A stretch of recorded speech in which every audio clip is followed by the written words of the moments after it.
Bismillah, alhamdulillah, wa salatu wa salam ala rasulillah, wa ala alihi wa ashabihi, wa man tamasaka bi hadihi ila yawm ad-din, amma ba'd. Assalamu alaikum wa rahmatullahi ta'ala wa barakatuh. Chapter number 39 says, Babu waqt al-isha'i wa ta'khiriha. Hadith Aisha radiyallahu ta'ala anha, anha qalat, أعتم رسول الله صلى الله عليه وسلم ليلة بالعشاء وذلك قبل أن يفشو الإسلام فلم يخرج حتى قال عمر نام النساء والصبيان فخرج فقال لأهل المسجد ما ينتظرها أحد من أهل الأرض غيركم. Chapter 39 says the time for the Isha prayer and about its delay. In last week's class, we speaking on Salat al-Maghrib. There isn't a practicing Muslim, let alone a student of knowledge, except that they know about the daily prayers and when they're supposed to be made. That's well known in the religion of Al-Islam. However, as we said last week, to know the proof and the evidence and to have it memorized by heart, and to be able to break it down and systematically explain it, that's a further step. That's a further stage. That's a further level of study.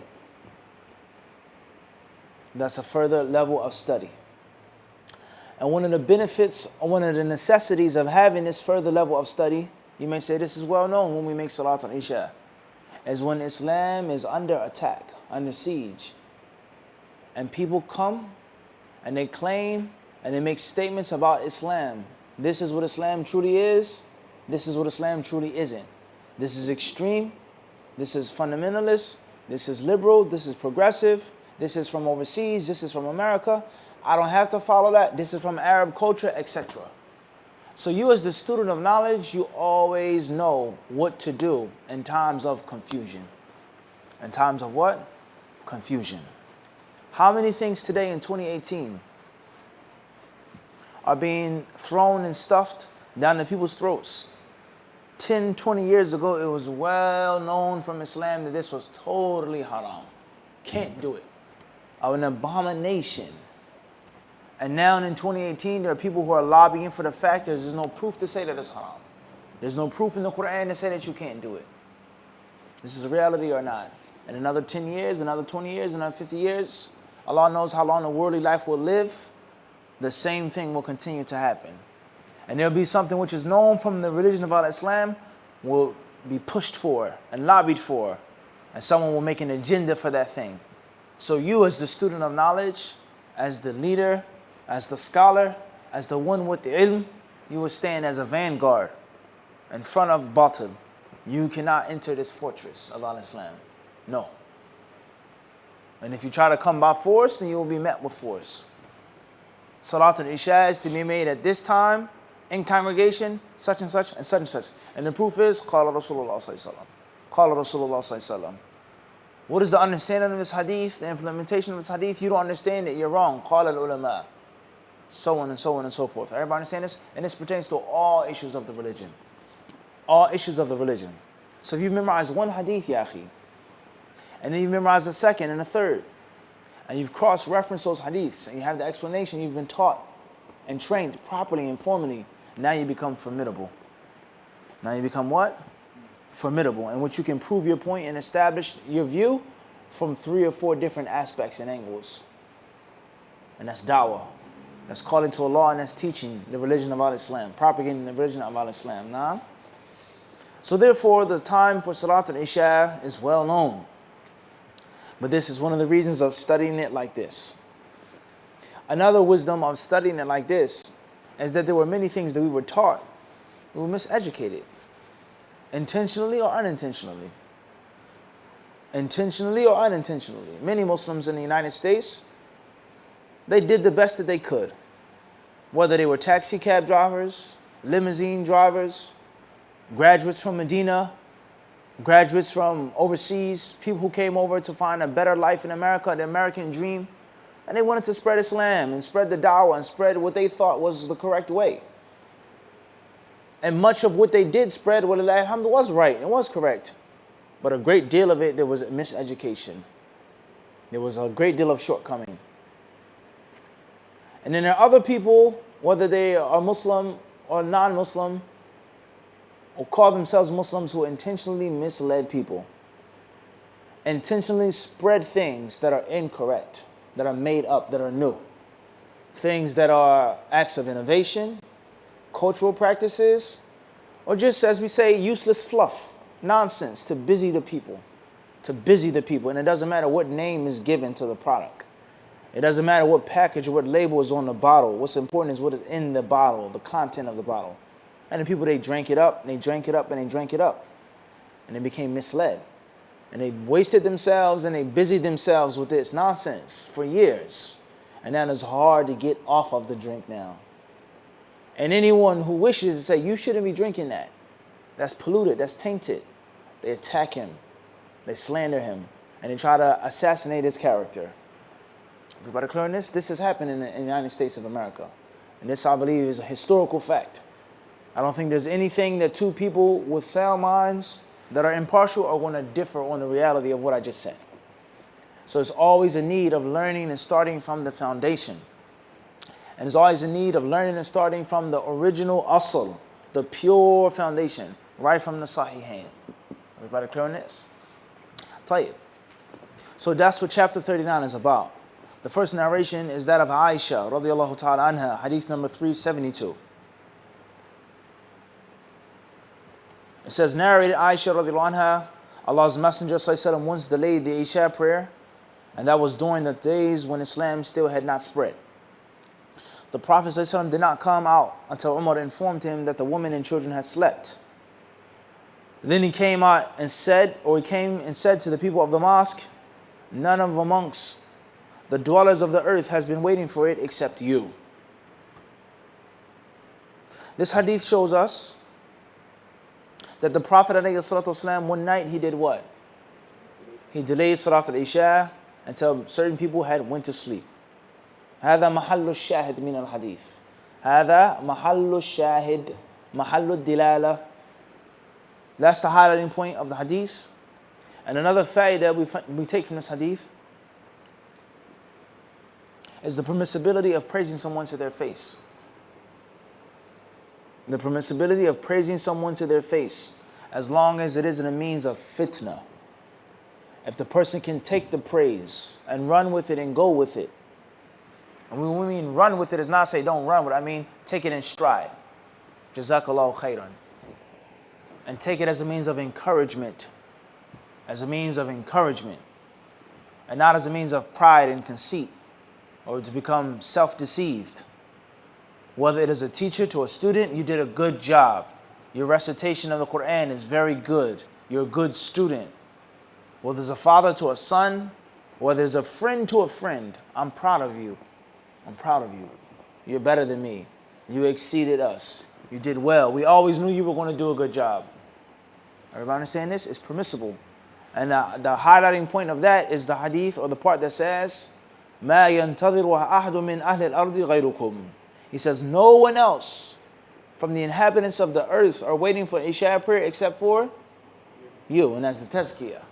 That's a what? That's a tazkiyah. He praised them to their faces. Tayyib.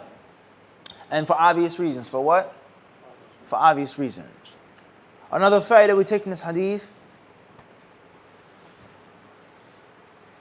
is that it's from the sunnah and the way of the companions to regard the young and to regard people who aren't as strong, to regard people that need mercy and kindness, and not to disregard their needs. Whereas he said, Nam an-nisa'u was-sibyan, that the women and the children have all went to sleep, O Messenger of Allah. That's a problem. That's what? That's a problem. So that's from the sunnah, is to regard the needs of the people.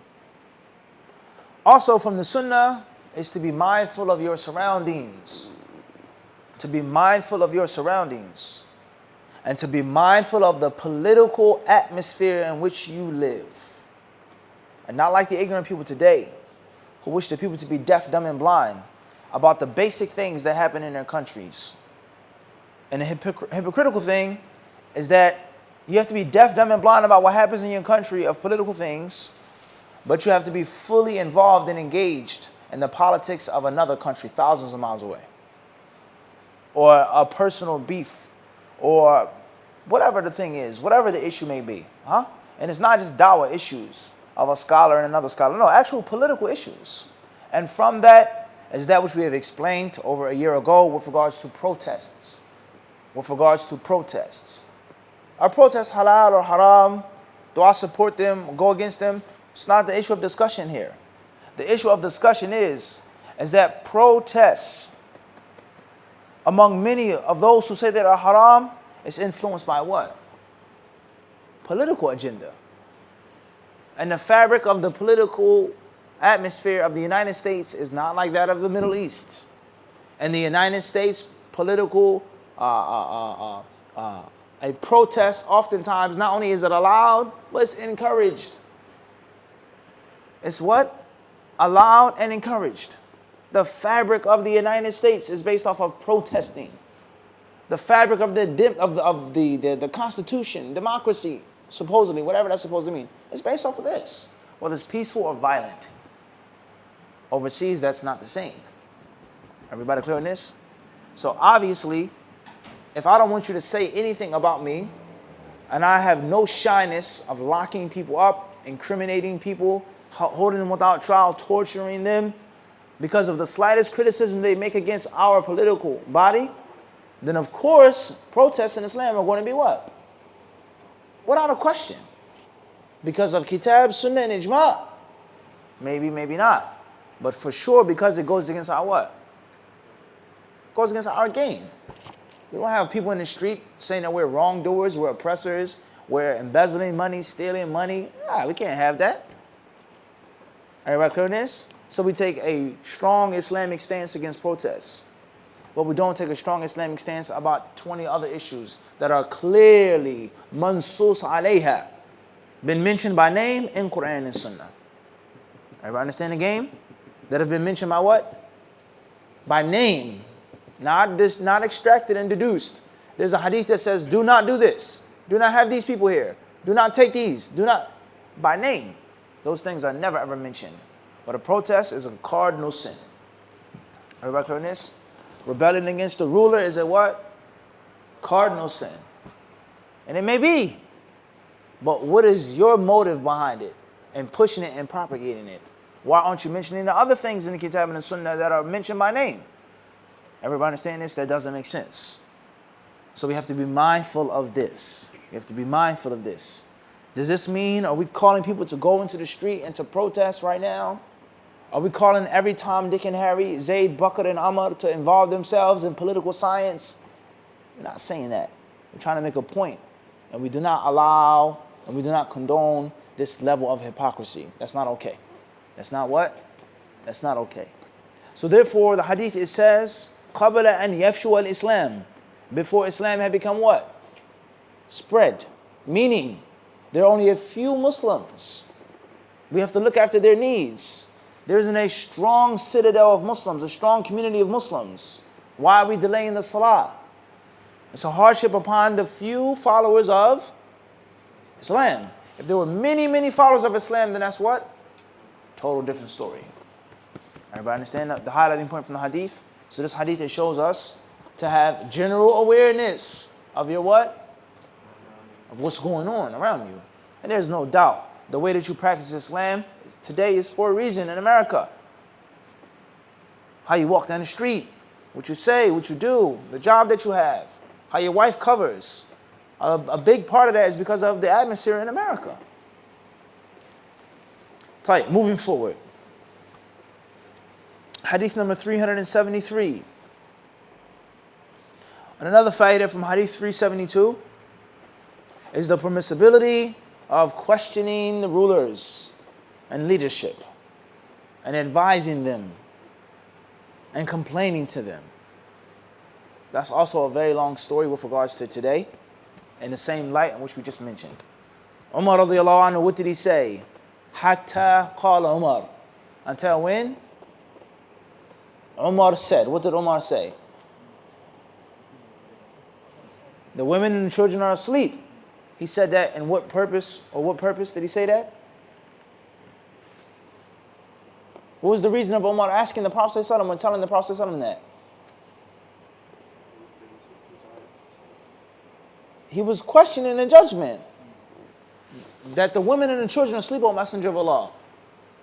And then the Prophet ﷺ, he said to him what he said to him. Everybody clear with this? Type, next fa'idah. Or the next hadith, hadith Abdullah bin Umar radiyallahu anhuma, anna Rasulullah sallallahu alayhi wa sallam shughila anha laylatan. فأخرها حتى رقدنا في المسجد ثم استيقظنا ثم رقدنا ثم استيقظنا ثم خرج علينا النبي صلى الله عليه وسلم ثم قال ليس أحد من أهل الأرض ينتظر الصلاة غيركم. It's narrated by Abdullah bin Umar radiyallahu anhuma. Once Allah's Messenger sallallahu alayhi wa sallam was busy at the time of the Isha prayer. So the salah was delayed so much that we slept and woke up, and slept and woke up again. The Prophet ﷺ came out and said, none amongst the dwellers of the earth but you have been waiting for the salah. Similar to Hadith 372, with a few more fawaid. The fiqh ruling, the main fiqh lesson is the same as the previous Hadith. 373 has the same main fiqh ruling as Hadith 372. But from the further fawaid of Hadith 373, once again, is the permissibility of delaying and managing and maneuvering certain religious responsibilities for the benefit of worldly responsibilities or worldly benefits. He delayed the Isha prayer. It says, shughila anha. He was busied. Someone asked for sadaqah, an orphan, a woman came complaining about her husband, a man came asking about his inheritance, whatever the case may be. He had to do something that he had to take care of. And in most cases, in light of the other hadith, in most cases that's what? It's something that is what? Something worldly. Something what? Something worldly. Something what? Worldly. In the other hadith, the man came to the Prophet, he sat with the Prophet, he went to the Prophet walked with him, the woman came to the Prophet. 9 out of 10 times, it was something that was what? Worldly. Everybody clear on this? So this is also from the fiqh of the Muslim ruler and of the Imam, is that everything cannot just be spiritual, but you have to also look after the people's worldly benefit as well. And Islam and the Sharia of Islam is one that is merciful, and how there are certain times in which you delay Allah's rights or even leave off some of Allah's rights for the benefit of the human being. For the benefit of what? Of the human being. Everybody clear on this? Whether it be fasting, whether it be making salah on time, standing, facing the qibla, many, many things like this. Going to the masjid, many things like this. Tayyib. The hadith also shows us the permissibility of delaying Salat al-Isha. The permissibility of delaying Salat al-Isha. And one may say, like Hadith 372, that this shows us the recommendation of delaying Salat al-Isha. The recommendation. One may say this, which is going to come later, bidhnillahi ta'ala.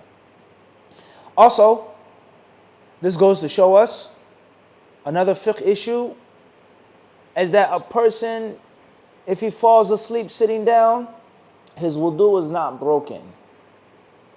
The wudu is not broken if one sleeps while in a sitting position. This can be deduced and extracted from this hadith.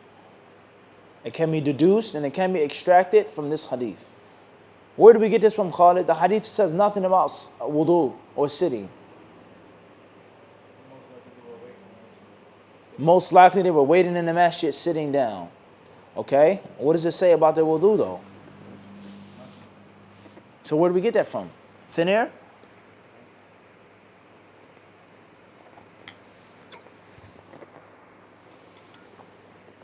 What part of the hadith do we get that from? Abdul Raqib, Abdul Qawi. It said we slept in. So we have two context clues here. Pay close attention to the technique. عندنا قرينتان. Two context clues. The first context clue is that they were waiting in the masjid, and in most cases they were waiting where? Or waiting how? Sitting. And the second one says that they slept and then they did what? Woke up. And it is not mentioned that they made wudu. nor that the Prophet ﷺ told them to make the wudu. Rather, the Prophet ﷺ, he praised them. He says, no one is waiting. And when you wait for the salat, you wait for the salat with or without wudu? With wudu, without a question. No one is waiting for the salat from the whole or the inhabitants of the earth except for you.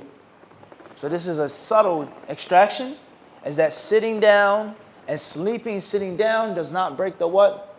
Wudu.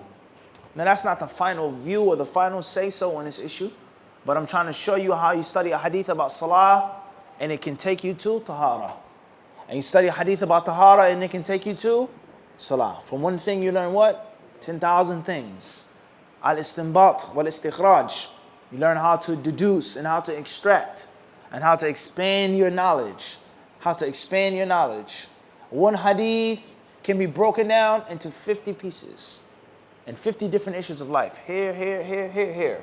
So now that he had 5 hadiths like that, 10 hadiths, 100, 300 hadiths, how much knowledge will you gain in a mass? Huh?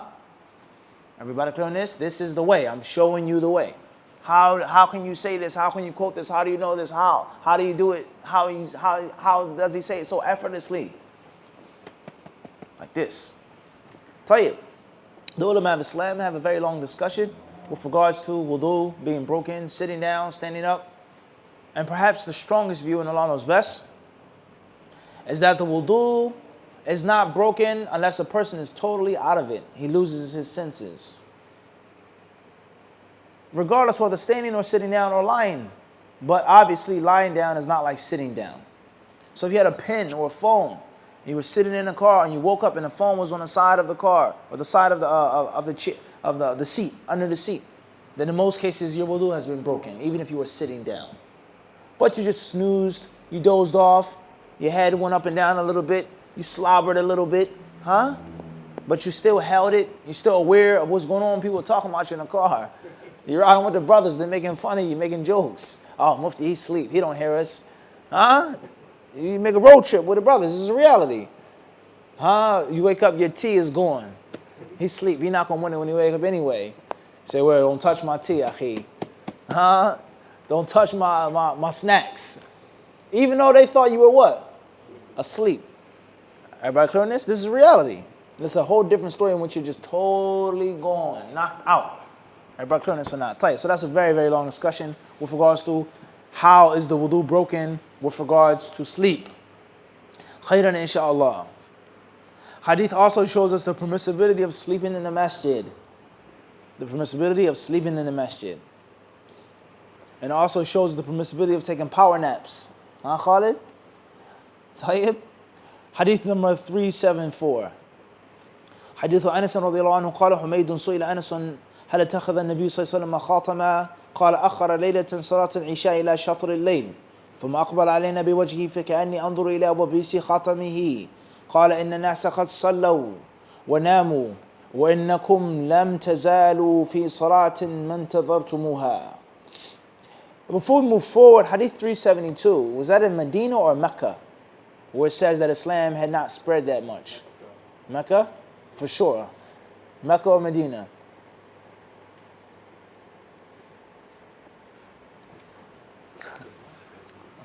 Well, we never said the Prophet's masjid. Was there congregation in Mecca? Did they pray in Jama'ah in Mecca? The Salah was legislated in Mecca without no difference of opinion. Al-Isra wal-Mi'raj. 3 years in Mecca, approximately. Was there Jama'ah in Mecca?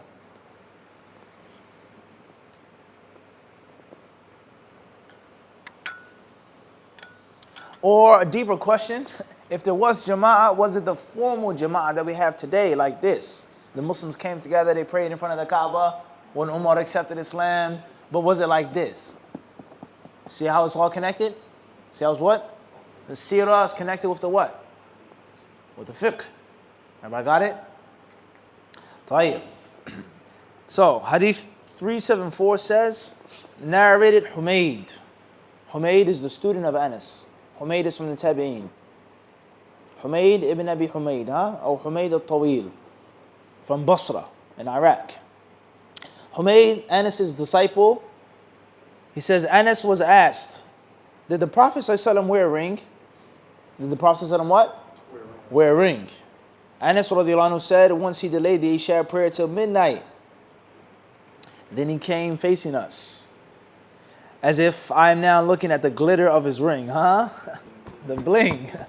Everybody clear on this? Tayyib. And said, the people have offered their salah and slept. But you have been in prayer as long as you have been waiting for it. You have been in prayer as you have been waiting for it. So, let's see if we understood the technique yet. Mujahid, if you had a hadith book that you were compiling, all right, what chapter would you put this hadith in? What chapter could it go in?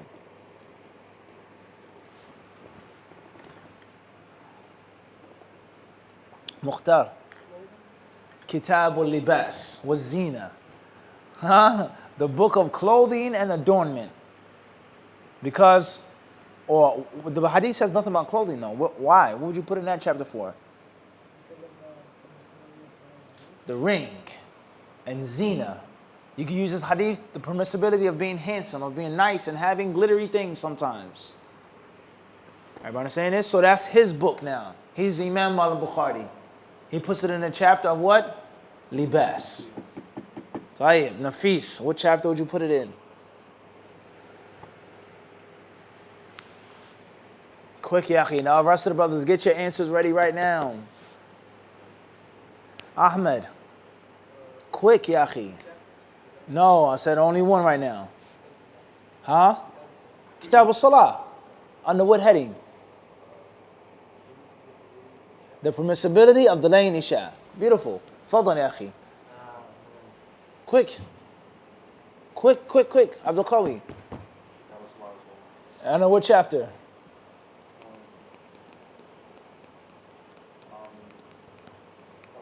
I would say my head would be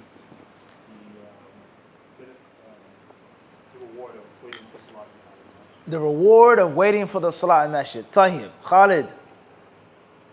I'm coming around. We're going after Khalid. The circle is coming back. Huh? Think now as we speak. Yalla Khalid. I need you to think quick.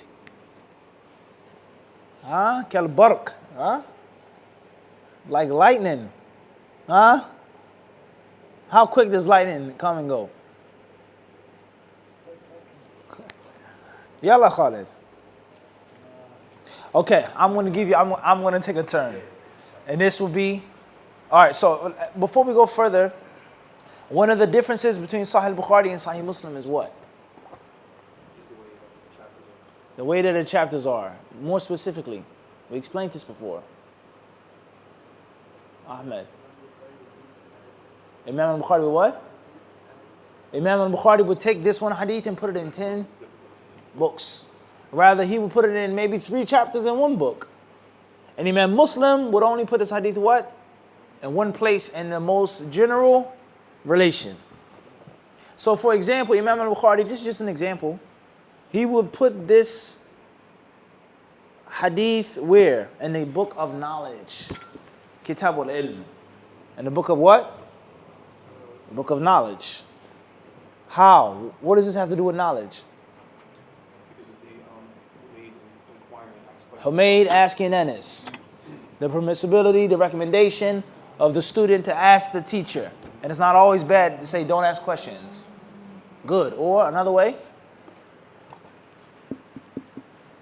Come on, I want to be strong, akhi, sharp. Razor blade sharp.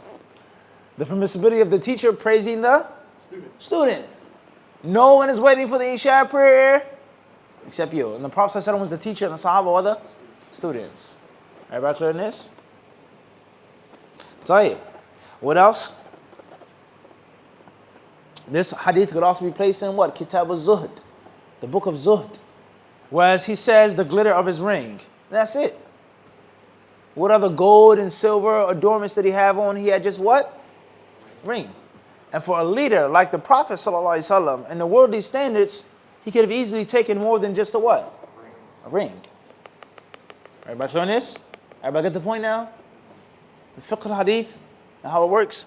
When you're looking for a chapter, you're looking for a hadith, Let me look here in the book of clothing. Let me look in the book of funerals. Let me look in the book of ghusl. Let me look in the book of wills. Let me look in the book of jihad. Let me look in the book of leadership. Everybody understand how it works? And how when you study these books and you're trained formally, even if you have just a little bit of training, a little bit of moves that you learn, it can take you light years in your studies.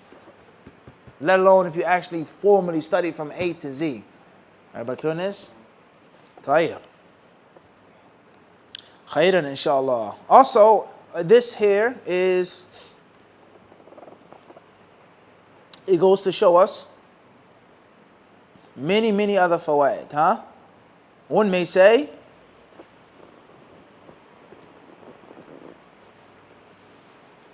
this hadith shows us what? The etiquettes of the teacher and the student is to look directly at the people. And a modern day issue that pertains to this hadith, a modern day issue, who can guess what I'm thinking? A modern day issue that can be extracted from this hadith. Ahsant. Jazakallah khairan. Very good job, Khalid. Is the recommendation of having videos. Because the Prophet ﷺ, he did what? Aqbala alayna biwajhihi. To show what? That is going to be profound. Me talking to you, turning my back, is not like the same as me what? Right at you. That has an effect on the human being. And that's the purpose of the minbar. To stand high. Everybody clear on this? Everybody understand this or not? Now many people, unfortunately, they refuse except just to be unreasonable. Unreasonable. Regardless of the Islamic view, they just want to be unreasonable. They like to be unreasonable. Everybody understand this? And this is something that you find, let's say for example, Shaykh al-Albani rahimahullah. When he was asked once about making videos for da'wah, years ago when he was alive, obviously it was a long time, he told the man no. He was in Jordan in his house, he said, la. So the man said, yeah, Shaykh. He says, the Rafida, the Shia, they have the radio stations. He says, they have money, they have government funding, they will take over Islam, their da'wah will run wild if we don't get on TV as well and combat them. He said, no. He said, just your voice. The highlighting point is Shaykh rahimahullah, he then said, I do not deny the reality that you seeing and hearing a person has a stronger effect than just hearing them. That's what the Shaykh said. Even though his view is don't do it, he still was what? Reasonable. Yeah, some people today say there's no faida, there's no need, there's no benefit. There's no need to have a video, period. That's extremely what? It's unreasonable. That's what? That's unreasonable. It's like someone coming along and saying khamar is haram and it doesn't taste good. That's what? It's unreasonable. That's not being reasonable. Everybody clear on this or not? I believe that the camera is haram. It's impermissible to be used. Tayyib, labas. Wallahi, there's nothing wrong with that. That's your view. Based off of the evidences of Kitab and Sunnah. Labas. It's fine. But for you to deny reality that's dead smack in your face. Come on. Everybody see the point I'm trying to get to? How can you say something like that? Now we're not here to talk about the pictures in detail. We've done a video in which we've explained it in detail. People, they comment on the videos, huh? Muslim. The YouTube is a fresh pasture, a breeding grounds of full cupism. You'll find the greatest scholars in the dunya on YouTube in the comment section. The greatest ulama, Lajna Daima, in the comments on YouTube. And everyone, one of the greatest harms of the social media culture, even though it has many benefits, is that it's given every Tom, Dick, and Harry a sense of worth.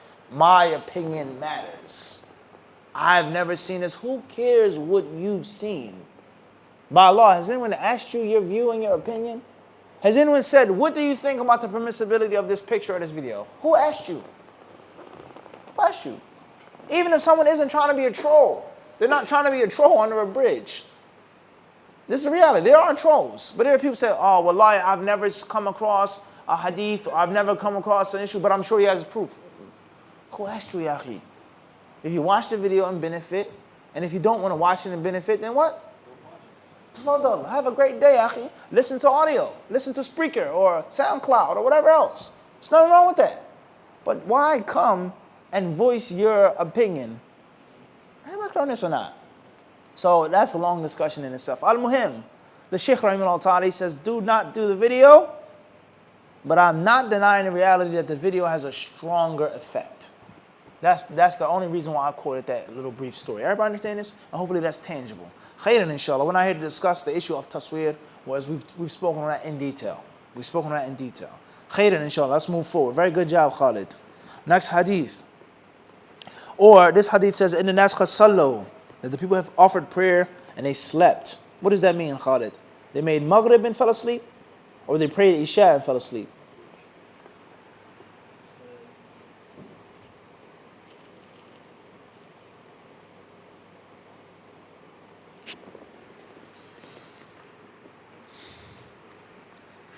You understand the problem? You got the answer? طيب. Hadith 375. حديث أبي موسى رضي الله عنه قال كنت أنا وأصحابي الذين قدموا معي في السفينة نزولا في بقيع بطحان والنبي صلى الله عليه وسلم بالمدينة فكان يتناوب النبي صلى الله عليه وسلم عند صلاة العشاء كل ليلة نفر منهم فوافقنا النبي صلى الله عليه وسلم أو عليه السلام أنا وأصحابي وله بعض الشغل في بعض أمره فأعتم بالصلاة حتى بهار الليل ثم خرج النبي صلى الله عليه وسلم فصلى بهم فلما قضى الصلاة قال لمن حضره على رسلكم أبشروا إن من نعمة الله عليكم أنه ليس أحد من الناس يصلي هذه الساعة غيركم أو قال ما صلى هذه الساعة أحد غيركم قال أبو موسى فرجعنا ففرحنا بما سمعنا من رسول الله صلى الله عليه وسلم. Narrated Abu Musa radiallahu anhu, my companions who came with me in the boat, and I landed at a place called Baqi' Buthan. The Prophet ﷺ was in Al-Madinah at the time. One of us used to go to the Prophet ﷺ by turns every night at the time of the Isha prayer. Once, I along with my companions went to the Prophet ﷺ. He was busy in some of his affairs, so the Isha was delayed up to the middle of the night. He then came out and led the people. After finishing from the Salah, he addressed the people present there saying, be patient. Don't go away. Have the glad tidings. It is from the blessing of Allah upon you that none amongst mankind has offered Salah at this time except you. Or said, none except you has offered Salat at this time. Abu Musa added, so we returned happily after what we heard from Allah's Messenger sallallahu alayhi wasallam. Tayyib, Abdul Qawi, explain this hadith, break it down in light of my methods. So this hadith 375,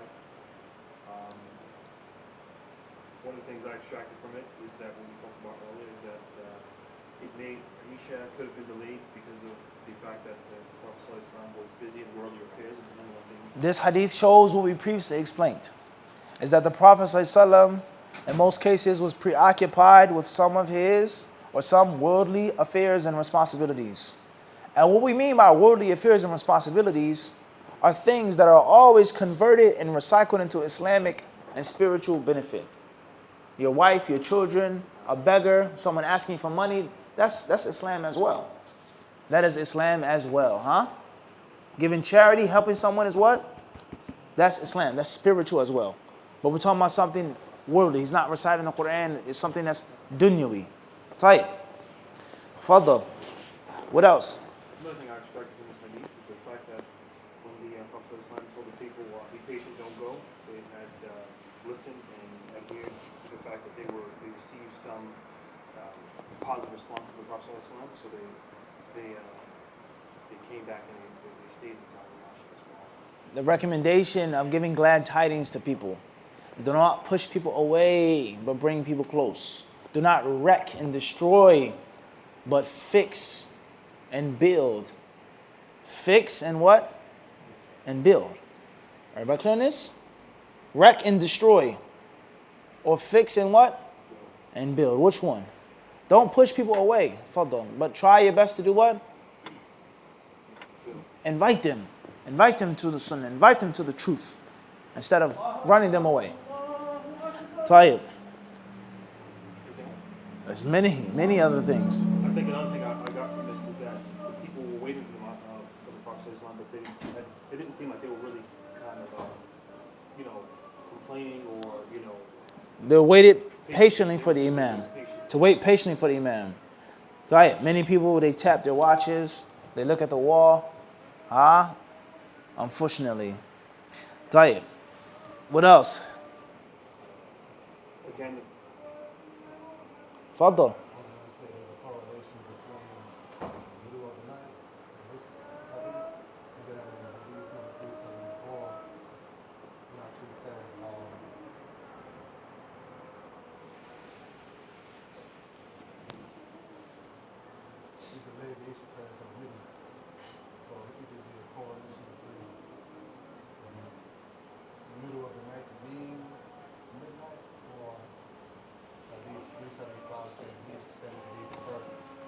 Tayyib. What's meant by this? Midnight or the middle of the night? Or even further than that? That's a fiqh ruling. A fiqh ruling. Hukm. Right there. When is the latest that one can offer Salat al-Isha? Question number one. In light of the fa'idah that it was just shared. Number two. When is the best time to make Salat al-Isha? When is the what? The best time. Question number three. What's meant by the middle of the night? Is it 12 a.m. or is it earlier than that or later than that? All of these things pertain to this what? This hadith and this chapter. Sorry, ahsantum. Wa alaikum salam to any other fawaid or rulings? The permissibility of traveling. Permissibility of traveling by a what? By yacht, huh, Khalid? Your personal yacht. A boat, by sea. Right, being a seafarer. Ahsant. Very good. Don't leave anything what? Unturned. Look for everything, every clue. What else? Huh? Etiquettes of the student and the teacher. Where do you get that from? The companions take turns. This goes to show the balance between deen and dunya. The balance between what? Deen and dunya. Then obviously everyone is different. There's certain people that don't want to study and learn other things, and that's fine. As long as you know the basics, la bas. As long as you stay in the dhikr of Allah subhanahu wa ta'ala, la bas. But he says, I'm a worker. I'm a businessman. I'm a money man. And another person, he may say, I don't want to take turns. I want to study what? Full time. But for someone who wishes to do this and that, that's tayyib as well. And it also goes to show that there's no excuse for someone who claims to want to be a student of knowledge. If you want to learn and study, there's no excuse. If you can't come every night, you can't go overseas for 10 years, for 5 years, for 3 years, it's not best. But nothing prevents you from what? Doing the little that you can. So I went overseas to Egypt. I went to Sudan for 3 months. I saved up money for 3 months. And when my money ran out, I did what? I came back and I worked for 9 months. At the end of the 9 months, I did what? I went right back to Sudan. I already have my return ticket. I have that money put up. Before I leave, I say, Mukhtar, hold this $1,000. Please hold it for me. I'll need it when it's time when I have no more money. You buy my ticket, I come back and I start working again. How many brothers you know do this? Or even better than that, it's for 5 brothers to come together, 3 brothers to come together, 10 brothers to come together, and we all work and save our money. And then we buy a house or we get an apartment in Egypt. Now it's your turn, Mujahid. You go and you stay for 6 months. Then you come back, now it's Mukhtar's turn, then it's Khalid's turn, then it's my turn. I can't go overseas. My mother's sick, my grandmother's ill, I have a wife, I have children, and so on and so forth. We can't just abandon the da'wah. Tayyib. But for you to just remain in America for 20 years, 10, 15 years, not studying, not going overseas, not sharpening your blade, and you say, well, I can't. That's not really what? It's not really accurate. Take turns. Take what? Take turns. Tayyib. Ahsantum. Khairan, inshallah. The last hadith of the chapter before Salat al-Isha.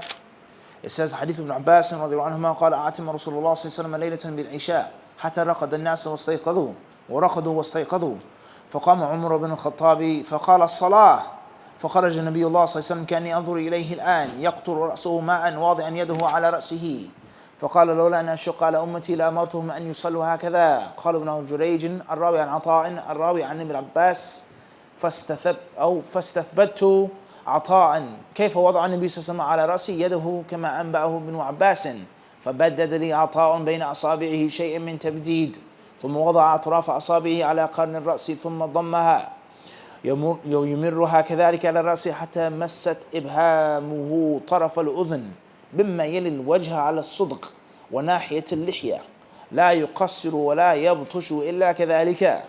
قال لولا أن أشق على أمتي لأمرتهم أن يصلوا هكذا. Hadith 376 is the last hadith of the chapter. It's narrated by Ibn Abbas radiallahu anhuma.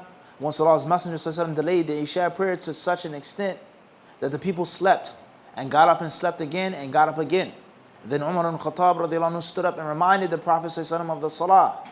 Ata, the sub-narrator, said, Ibn Abbas said, the Prophet ﷺ came out as if I am looking at him at this time, and the water was trickling from his head, and he was putting his hand on his head and then said, hadn't I thought it hard for my followers, I would have ordered them to offer Isha prayer at this time. I asked Ata for further information, how the Prophet ﷺ had kept his hand on his head as he was told by Ibn Abbas. Ata separated his fingers lightly and put their tips on the side of the head, brought the fingers downwards, approximated them till the thumb touched the lobe of the ear at the side of the face and the temple towards the beard. He neither slowed nor hurried in this action, but he acted like that. The Prophet ﷺ said, hadn't I thought it hard for my followers, I would have ordered them to offer Isha prayer at this time. Hadith 376 is like the previous hadith of the chapter with regards to delaying the salah, with regards to Umar radiallahu anhu reminding, questioning, complaining to the Prophet ﷺ, with regards to saying that this is the virtuous time for Salat al-Isha. If it wasn't because it is hard for my followers, taking in consideration the people, etc. All of the fawaid that we previously mentioned. Last but not least, this hadith shows us the foundation of al-hadith al-musalsal. Al-hadith al-musalsal. The narration that is passed down in one way or one manner. Reported to me Mukhtar, who said, I love you for Allah's sake. He reported from Khalid, who said that, I love you for Allah's sake. وهكذا musalsal, as we've explained what al-musalsal is. And also goes to show us precision and accuracy in narration. Precision and accuracy. And giving attention and care to details in that which you narrate and pass on. And not just to be sloppy in general, but to be accurate.